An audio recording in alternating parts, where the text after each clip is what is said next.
Rylan Vroom on his learning experience as a vision-impaired student and how teachers can help improve accessibility.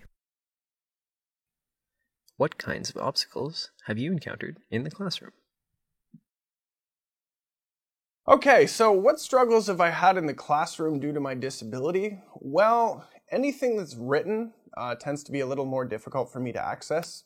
So if you are handing out as faculty PDFs and that kind of thing that you just scanned from a piece of paper, then I have to go through an extra step called optical character recognition to even make that readable to me.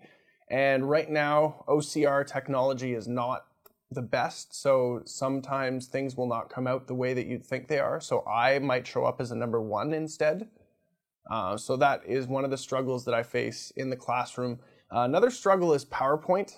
For some reason, PowerPoint slides just aren't as descriptive and readable by my computer screen reading software, which is called JAWS. And so if you are handing out PowerPoints and you do have a blind student in your class, try and convert it to Microsoft Word, like a .doc file, and that'll make it a little easier for them. Also, if you can remove the graphics, they tend to be pretty extraneous. What other ways can teachers assist your learning when software is not an option? So another struggle that I have is when you're writing things on the board as a professor. Blind students like me, we obviously can't see the board, so I, for one, would appreciate it if you spoke out loud while you were writing, just to make things easier. So this generally comes into play a lot more in a math-oriented class or programming or anything hard scientific. So, as you're writing on the board, just, 0 plus 3 equals limit of blah, blah, blah, square root, blah, blah, blah. That way I'll be able to follow along. As long as you speak everything, including brackets, including negative signs, including everything while you write. How can teachers assist when it comes to handouts, tests, and pop quizzes? Generally, though I am blind and have all my software set up on my own laptop, the Center for Students with Disabilities has their laptops, which is also set up with the same software. So if you are handing out a test, it needs to be handed to the CSD at least 7 days in advance, preferably more. With regards to pop quizzes in class, if they are small 10 or 15 minute quizzes with multiple choice that you're not necessarily worried about the student cheating on because they wouldn't have the time, then if you have a blind student in your class, then you will want to prepare the quiz in a .doc or .txt format on a memory stick that you can give to your student at the beginning of the class when the quiz starts so that they can plug it into their laptop and write the quiz just as quick as everyone else and hand you back the filled out version on the memory stick so that you can correct it later.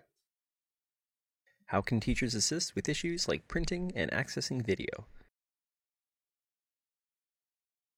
So when it comes to papers and assignments that need to be handed in, some professors, in my experience, have wanted hard copy.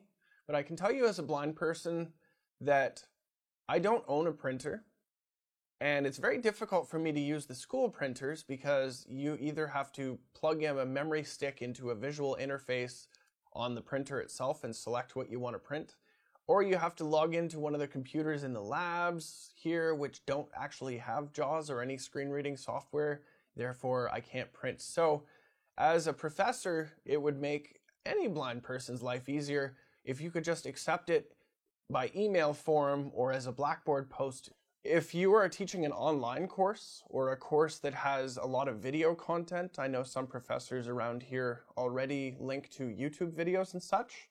I, for one, would appreciate it if the YouTube video that you link to has some talking in it, because if it's a straight up video with music and that kind of thing and you're looking for something visual, then I will never be able to catch on to it.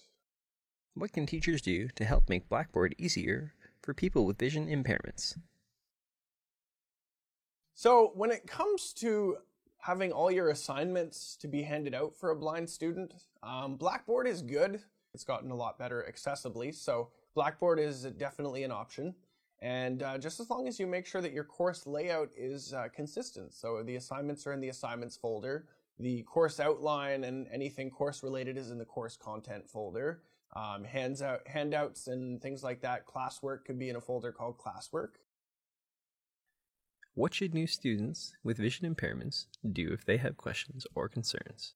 Now, if you're a future college student coming into Algonquin with the disability of blindness, my suggestion would be to connect to the Center for Students with Disabilities right away. Just connect with the CSD. That's your best bet. And if they don't know the answer, they'll be able to find someone who does. For further information, please visit www.algonquincollege.com/CSD or visit our office in the new Student Commons building.